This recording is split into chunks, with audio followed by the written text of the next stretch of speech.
යාළුවනේ ඉතින් කොහොමද ඔයගලන්ට ඉතින් මම අද අරන් ආවේ අපේ නදුංගමුවේ රාජා ඇතා ගැන වීඩියෝ එකක්.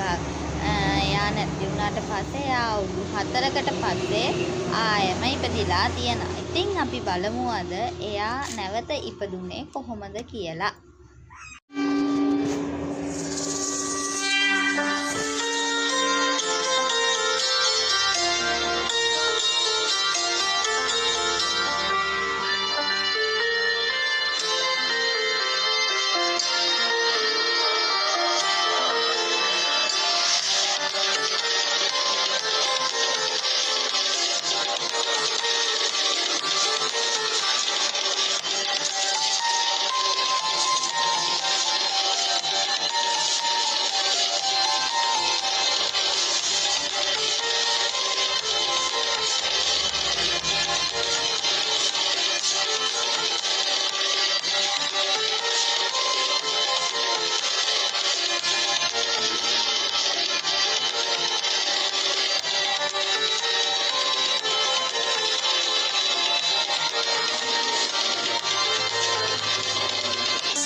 හරි ඕගොල්ලන් දැක්කනේ දැන් කොහොමද නදුංගමුවේ රාජා ඇතා නැවත ඉපදුනේ කියලා. ඉතින් ඔයගොල්ලන්ගෙන් ගොඩාක් ආදරෙන් ඉල්ලනවා සබ්ස්ක්‍රයිබ් කරන්න කියලා.